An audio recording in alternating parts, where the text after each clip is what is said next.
ಸಾವಯವ ಕೃಷಿ ಈ ಪದ ಕೇಳಿದ ತಕ್ಷಣ ಮನ್ಸಿಗೆ ಬರೋದೇನು? ಆರೋಗ್ಯಕರ ಊಟ, ಹಸಿರಾದ ಭೂಮಿ ಅಲ್ವಾ? ಆದ್ರೆ ಇದೇ ಭರವಸೆಯ ಹಿಂದೆ ಒಂದು ದೊಡ್ಡ ಅಪಾಯ ಅಡಗಿದೆ ಅಂತ ಯಾರಾದ್ರೂ ಹೇಳಿದ್ರೆ? ಇವತ್ತು ಸಾವಯವ ಕೃಷಿಯ ಈ ಎರಡು ಮುಖಗಳನ್ನ ನೋಡೋಣ. ಒಂದು ಕಡೆ ಅದರ ಭರವಸೆ, ಇನ್ನೊಂದು ಕಡೆ ಅದರೊಳಗಿನ ಅಪಾಯ.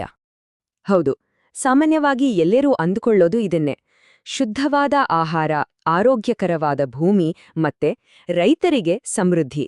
ಆಧುನಿಕ ಕೃಷಿಯಲ್ಲಿರೋ ಎಲ್ಲಾ ಸಮಸ್ಯೆಗಳಿಗೂ ಇದೊಂದು ಸರಳವಾದ, ಶುದ್ಧವಾದ ಪರಿಹಾರ ಅಂತಾನೆ ನಂಬಲಾಗಿದೆ.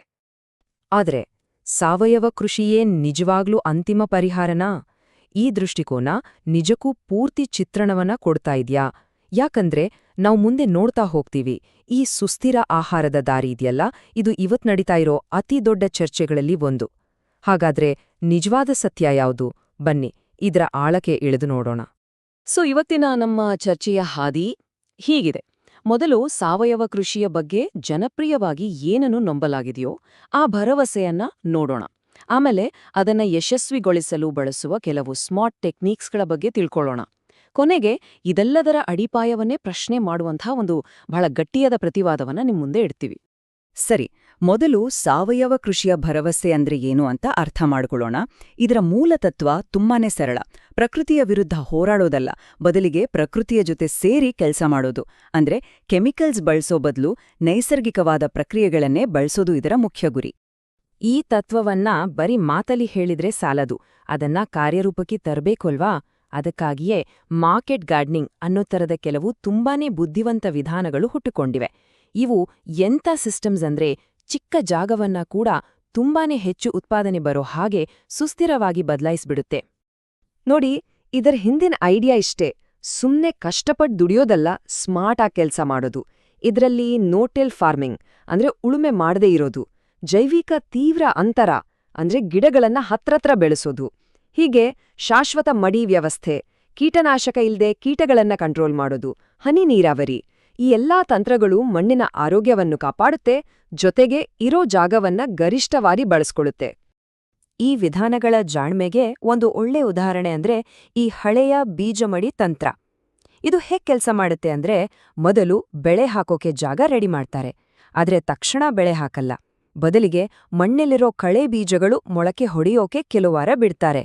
ಆಮೇಲೆ ಆ ಚಿಕ್ಕ ಕಳೆಗಳನ್ನ ಸುಲಭವಾಗಿ ತೆಗೆದುಹಾಕಿ ಈಗ ಕ್ಲೀನ್ ಆಡಿರೋ ಜಾಗದಲ್ಲಿ ನಮ್ಗೆ ಬೇಕಾದ ಬೆಳೆಯನ್ನ ಹಾಕ್ತಾರೆ. ನೋಡಿ, ಎಷ್ಟು ಸಿಂಪಲ್ ಐಡಿಯಾ! ಇದ್ರಿಂದ ಮುಂದೆ ಕಳೆ ಕೀಳೋ ಶ್ರಮ ಬಹುತೇಕ ಇರೋದೇ ಇಲ್ಲ. ಇಲ್ಲಿ ಇನ್ನೊಂದು ಇಂಟ್ರೆಸ್ಟಿಂಗ್ ವಿಷಯ ನೋಡಿ, 30 ಇಂಚುಗಳು. ಇದೇನಂತೀರಾ? ಇದು ಮಡಿಯ ಅಗಲ. ಯಾಕಿದನ್ನ ಸ್ಟ್ಯಾಂಡರ್ಡೈಸ್ ಮಾಡಿದ್ದಾರೆ ಅಂದ್ರೆ, ಕೆಲ್ಸ ಮಾಡಕ್ಕೆ, ಉಪಕರಣಗಳನ್ನ ಬಳಸೋಕ್ಕೆ, ಕೊಯ್ಲು ಮಾಡಕ್ಕೆ ಎಲ್ಲದಕ್ಕೂ ಇದು ಪರ್ಫೆಕ್ಟ್ ಅಳತೆ. ಅಂದ್ರೆ ಇಷ್ಟು ಚಿಕ್ಕ ವಿಷಯದಲ್ಲೂ ದಕ್ಷತೆಗೆ ಎಷ್ಟು ಗಮನ ಕೊಡ್ತಾರೆ ಅನ್ನೋದು ಇದರಿಂದ ಗೊತ್ತಾಗುತ್ತೆ. ಈ ಎಲ್ಲ ತಂತ್ರಗಳ ಪ್ರಾಣ ಇರೋದೇ ಒಂದರಲ್ಲಿ, ಅದು ಕಾಂಪೋಸ್ಟ್. ಹೌದು, ಆರೋಗ್ಯಕರ ಮಣ್ಣಿಗೆ ಕಾಂಪೋಸ್ಟ್ ಬೇಕೇ ಬೇಕು ಅನ್ನೋದು ಈ ವ್ಯವಸ್ಥೆಯ ಅಡಿಪಾಯ. ಬೆಳೆ ತೆಗ್ದ್ಮೇಲೆ ಮಣ್ಣು ಕಳೆದುಕೊಂಡ ಶಕ್ತಿಯನ್ನ ವಾಪಸ್ ಕೊಡೋಕೆ ಇದನ್ನ ಧಾರಾಳವಾಗಿ ಬಳಸಲಾಗುತ್ತೆ. ಇದು ಮಣ್ಣು ಮತ್ತು ಸಸ್ಯ ಎರಡನ್ನೂ ಪೋಷಿಸುತ್ತೆ, ಸರಿತಾನೆ? ಆದ್ರೆ ಒಂದು ನಿಮಿಷ, ನಾವು ಸರಿ ಅಂತ ನಂಬಿರೋ ಈ ಅಡಿಪಾಯವೇ ಒಂದು ದೊಡ್ಡ ತಪ್ಪಾಗಿದ್ರೆ, ಅದರಿಂದ ಒಳ್ಳೇದಾಗೋ ಬದಲು ಕೆಟ್ಟದಾಗ್ತಾ ಇದ್ರೆ? ಇಲ್ಲಿಂದ ನಮ್ಮ ಚರ್ಚೆ ಒಂದು ದೊಡ್ಡ ತಿರುವು ಪಡ್ಕೊಡುತ್ತೆ. ಯಾಕಂದ್ರೆ ಈಗ ನಾವು ನೋಡೋದು ಸಂಪೂರ್ಣವಾಗಿ ಒಂದು ವಿಭಿನ್ನವಾದ ದೃಷ್ಟಿಕೋನವನ್ನ. ಭಾರತದ ಪ್ರಭಾವಿ ಕೃಷಿ ತಜ್ಞ ಪದ್ಮಶ್ರೀ ಸುಭಾಷ್ ಪಾಡೇಕರ್ ಅವರ ಪ್ರಕಾರ, ನಾವು ಇದುವರೆಗೂ ನೋಡಿದ ಈ ಸಾವಯವ ಕೃಷಿ ಪದ್ಧತಿ ಇದೆಯಲ್ಲ, ಅದು ಬರೀ ತಪ್ಪಲ್ಲ, ಅದು ಅಪಾಯಕಾರಿಯಂತೆ. ಅವರ ಮಾತುಗಳನ್ನೇ ಕೇಳಿ. ಸಾವಯವ ಕೃಷಿ ಮತ್ತು ನೈಸರ್ಗಿಕ ಕೃಷಿ ಇವು ಅಣುಬಾಂಬ್ಗಿಂತಲೂ ಹೆಚ್ಚು ಅಪಾಯಕಾರಿ. ಶಾಕಿಂಗ್ ಅಲ್ವಾ? ಯಾಕೆ ಹೀಗೆ ಹೇಳ್ತಾರೆ ಅಂದ್ರೆ, ಕಾಂಪೋಸ್ಟ್ನಂತಹ ಪದ್ಧತಿಗಳು ನಮ್ಮ ಜಗತ್ತನ್ನ ಒಂದು ದೊಡ್ಡ ಬಿಕ್ಕಟ್ಟಿಗೆ ತಳ್ತಾ ಇವೆ ಅನ್ನೋದು ಅವರ ದೃಢವಾದ ನಂಬಿಕೆ. ಈ ಸ್ಲೈಡ್ ನೋಡಿ, ಭಿನ್ನಾಭಿಪ್ರಾಯದ ಮೂಲ ಇಲ್ಲೇ ಇದೆ. ಒಂದು ಕಡೆ ಮಾರ್ಕೆಟ್ ಕಾರ್ನರ್ಸ್ ಪ್ರಕಾರ ಕಾಂಪೋಸ್ಟ್ ಅನ್ನೋದು ಮಣ್ಣಿಗೆ ಜೀವ ಕೊಡುವ ಸಂಜೀವಿನಿ. ಆದ್ರೆ ಪಾಳೇಕರ್ ಅವರ ದೃಷ್ಟಿಯಲ್ಲಿ ಇದೇ ಕಾಂಪೋಸ್ಟ್ ಮೀಥೇನ್, ಕಾರ್ಬನ್ ಡೈಆಕ್ಸೈಡ್ನಂಥ ಅಪಾಯಕಾರಿ ಹಸಿರುಮನೆ ಅನಿಲಗಳನ್ನ ಬಿಡುಗಡೆ ಮಾಡುತ್ತೆ.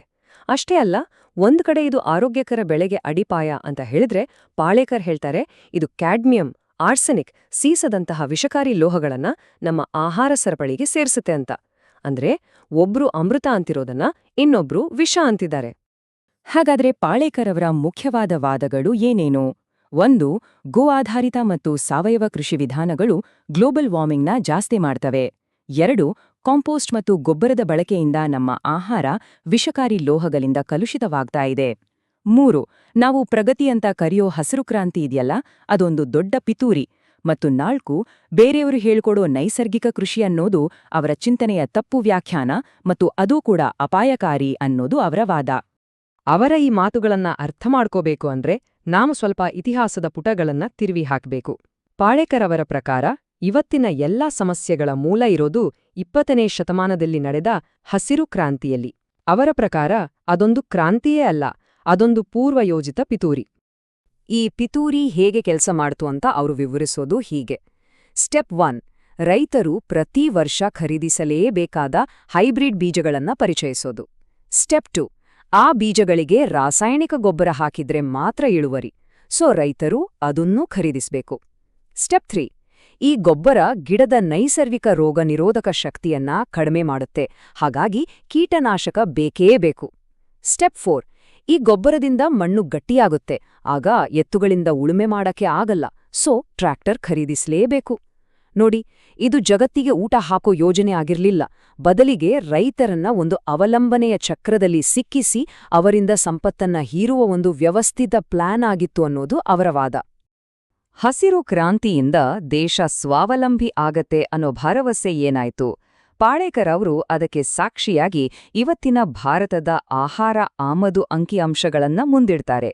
ಪ್ರತಿ ವರ್ಷ 150 ಲಕ್ಷ ಟನ್ ಖಾದ್ಯ ತೈಲ, 40 ಲಕ್ಷ ಟನ್ ಬೇಳೆಕಾಳುಗಳು, ಲಕ್ಷಾಂತರ ಟನ್ ಹಣ್ಣುಗಳನ್ನ ನಾವು ಆಮದು ಮಾಡ್ಕೊಳ್ತಾ ಇದ್ದೀವಿ.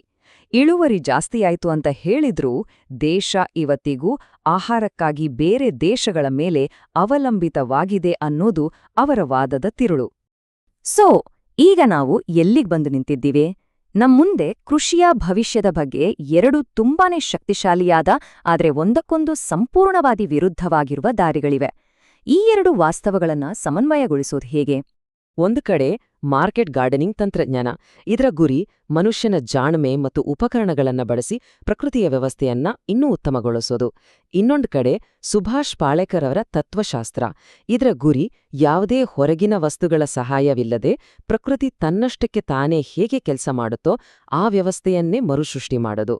ಅಂದ್ರೆ ಇಲ್ಲಿರೋ ಭಿನ್ನಾಭಿಪ್ರಾಯ ಬರೀ ಏನ್ ಮಾಡ್ಬೇಕು ಅನ್ನೋದ್ರ ಬಗ್ಗೆ ಅಲ್ಲ, ಬದಲಿಗೆ ಕೃಷಿಯಲ್ಲಿ ಮನುಷ್ಯನ ಪಾತ್ರವೇನು ಅನ್ನೋದ್ರ ಬಗ್ಗೆ ಇದೆ.